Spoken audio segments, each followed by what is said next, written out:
There is a category of memory that historians find the most difficult to work with, not because it is unreliable, but because it is too precise. The memory of a specific moment, held with perfect clarity across decades, that carries within it the entire weight of an event whose scale otherwise resists comprehension. A single scene, preserved in detail, that contains more historical truth than any statistic. The fall of the German Sixth Army at Stalingrad on February 2, 1943, is one of the most studied events of the Second World War. The campaign has been analyzed from every angle of military history: the operational decisions, the logistical failures, the command structures, the intelligence assessments, the diplomatic consequences. It has been modeled and mapped and debated in military academies and academic conferences for 8 decades. The numbers are known. The dates are fixed. The strategic significance has been measured and remeasured. And yet what the military histories and the operational analyses cannot fully capture is what it looked like from the ground, at the moment it ended, to the people who were there. Viktor Kondratenko was a correspondent with the Red Army during the war. His professional role placed him in a specific position relative to events. Neither the commander planning the operation nor the ordinary soldier carrying it out, but the witness whose obligation was observation, whose function was to record what he saw for those who were not present. He was a man trained to look. What he looked at, on the morning of February 2, 1943, was the end of the battle that changed the war. To understand what that morning meant, it is necessary to understand what the preceding months had been. The Battle of Stalingrad had begun in earnest in August 1942, when the German Sixth Army under Field Marshal Paulus reached the outskirts of the city and began the assault that would consume both armies for the next 5.5 months. 200 days of continuous combat, 200 days in which the city on the Volga became the defining point of the entire Eastern Front, the place toward which the strategic gravity of the whole war seemed to pull. The fighting in Stalingrad was unlike almost anything in the prior history of industrial warfare. The city had been heavily bombed before the ground assault began, its residential and industrial districts reduced to a landscape of rubble that paradoxically served the defense, the broken buildings, the collapsed walls, the irregular terrain of destroyed urban space, all of it creating a geography in which the Soviet defenders could hold positions that conventional military logic would have declared untenable. The German army's advantages in combined arms operations, in armor and artillery and air support, were neutralized by the closeness of the fighting, by the reduction of the battlefield to individual buildings and floors within buildings and rooms within floors. The Soviet 62nd Army under General Vasily Chuikov held the western bank of the Volga against the full force of the Sixth Army through the summer and autumn of 1942. The positions at some points were measured in hundreds of meters. Reinforcements and supplies were moved across the Volga under continuous fire. The fighting consumed divisions, rebuilt them and consumed them again. The Soviet command understood, watching the German army's commitment to the battle for Stalingrad, that the city was also a strategic opportunity.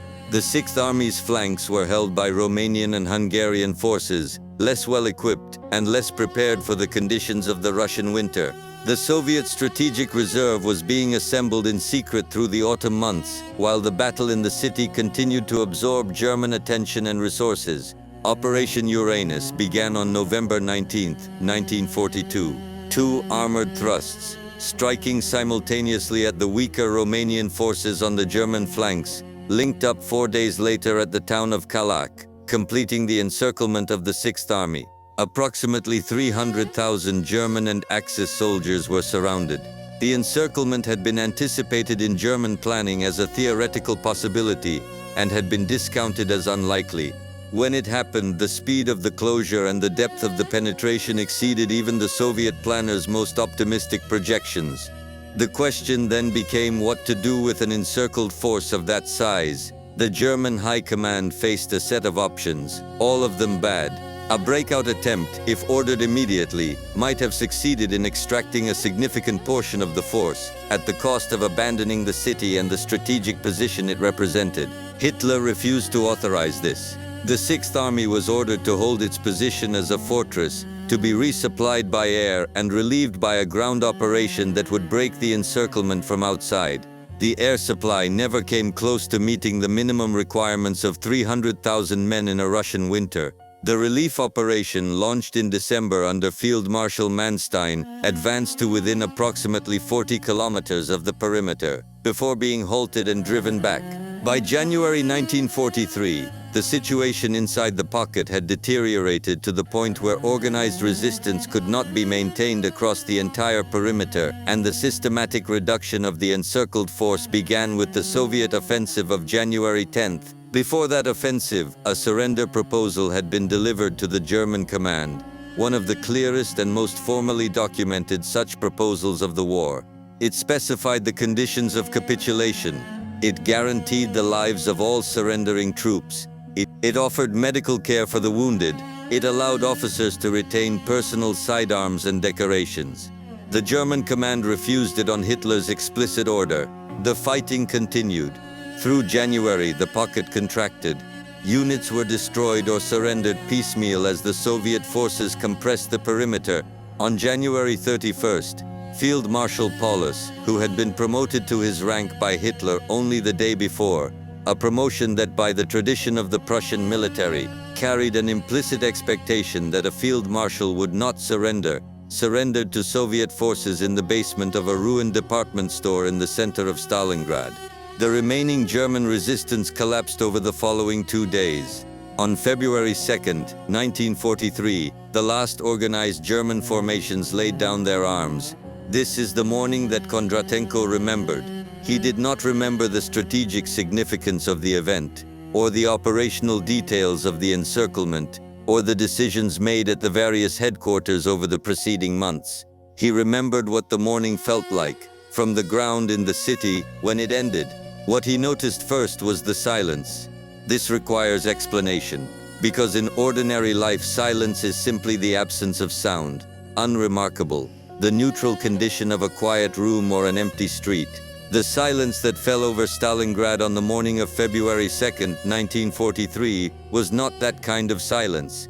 It was the cessation of something that had been continuous for 200 days. The artillery, the small arms fire, the aircraft, the explosions, all of it had been the constant auditory environment of the city for so long that the soldiers who had lived in it had ceased to consciously register the individual sounds. The noise had become background, had become the condition of existence, had become normal in the way that anything becomes normal when it continues long enough.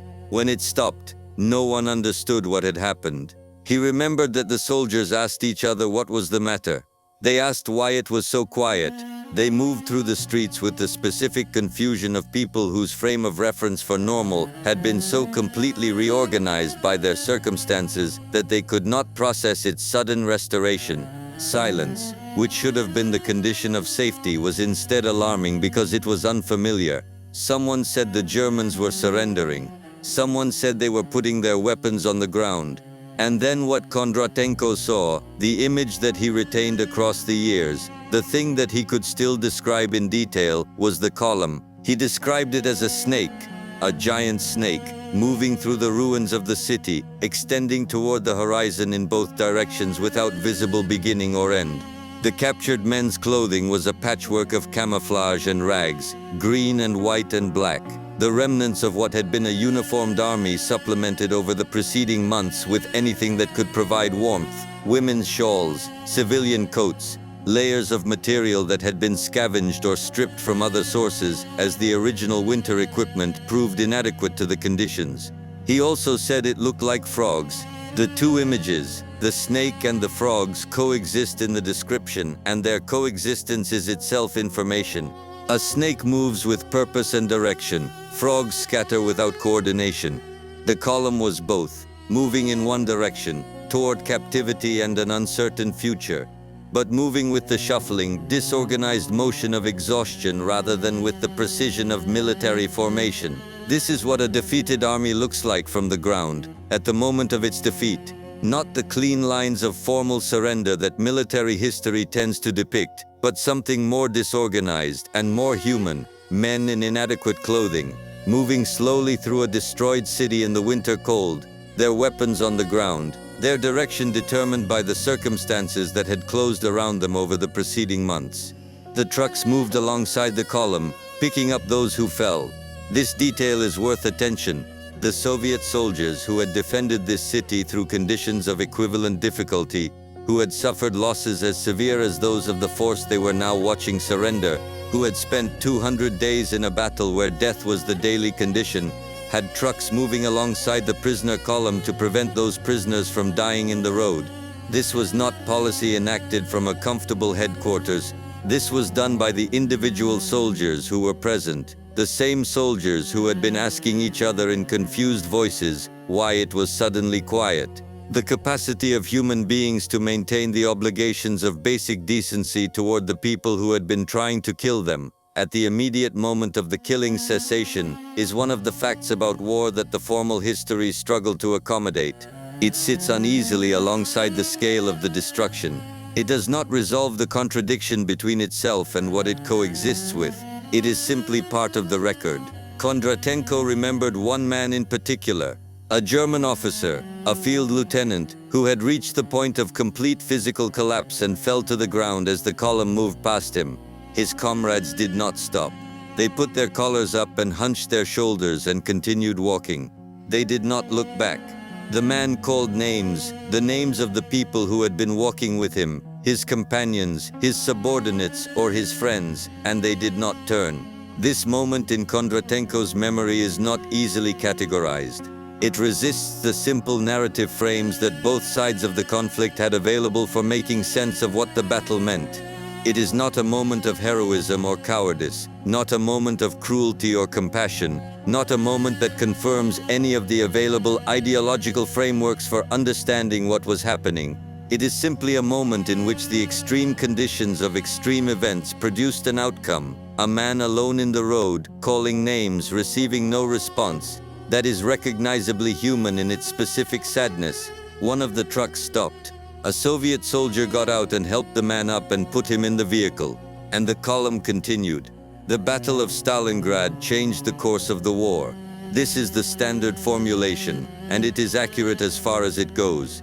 After Stalingrad, the German army on the Eastern Front was permanently on the strategic defensive.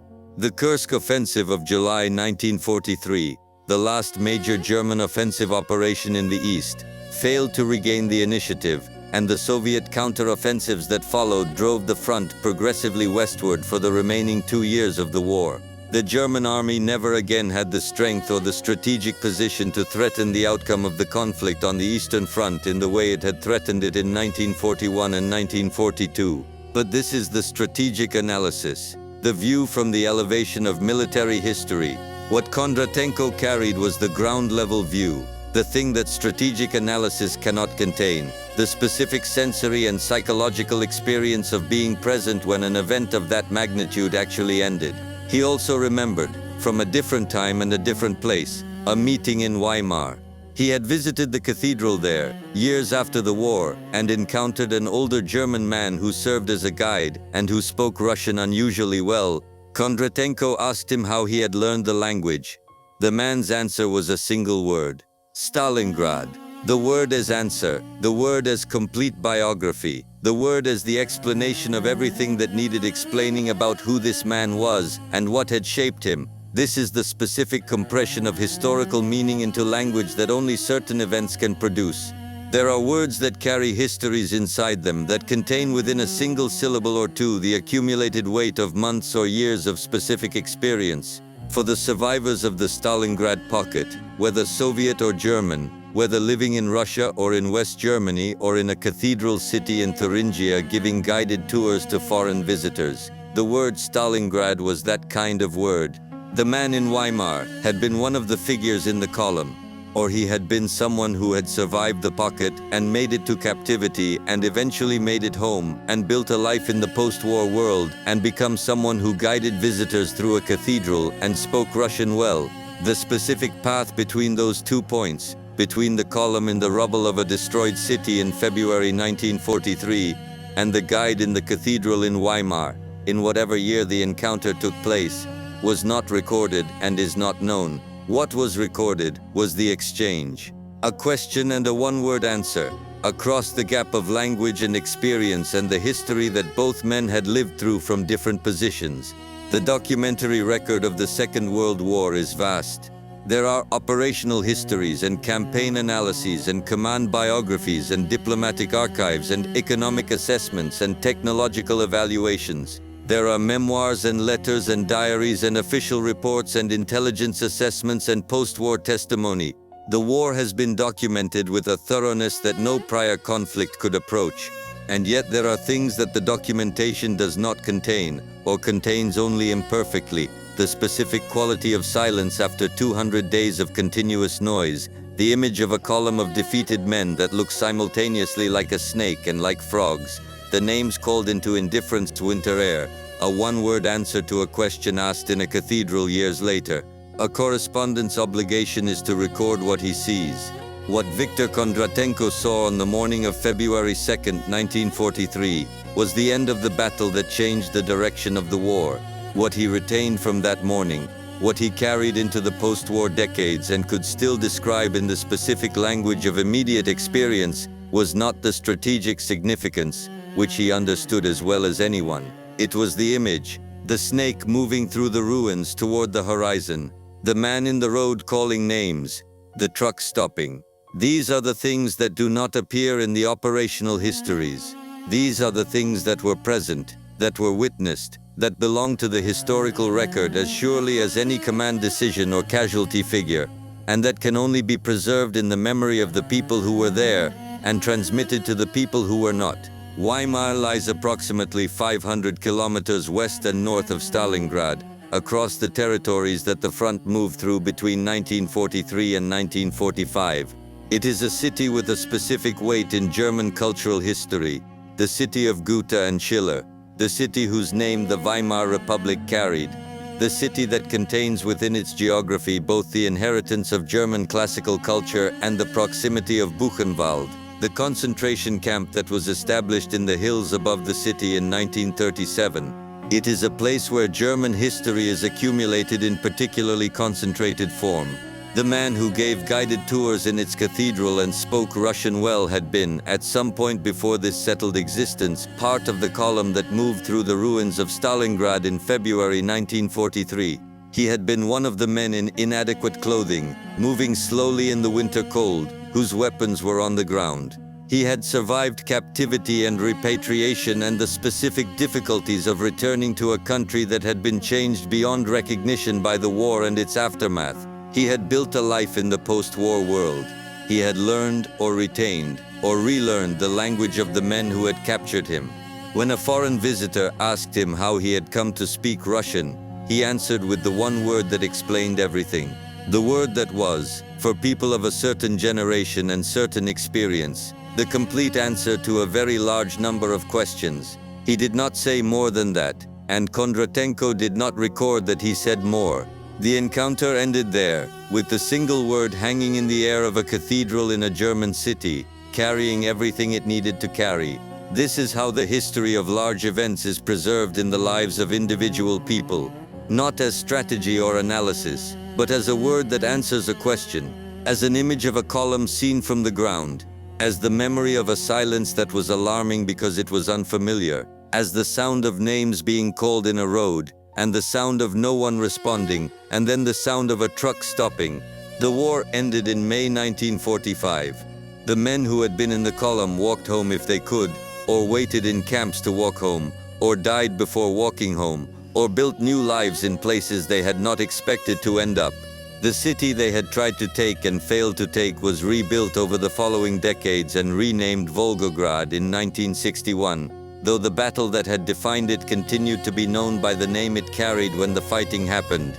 The correspondent who watched the column and remembered it carried that memory for the rest of his life.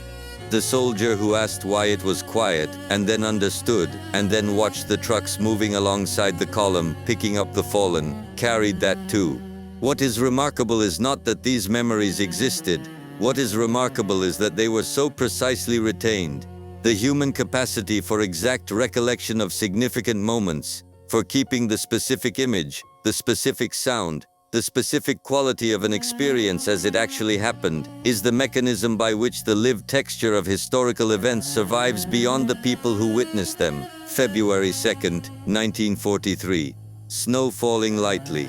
The streets of Stalingrad quiet for the first time in 200 days. A column moving toward the horizon without visible beginning or end, in the winter light. The war would continue for 2 more years, but something had ended.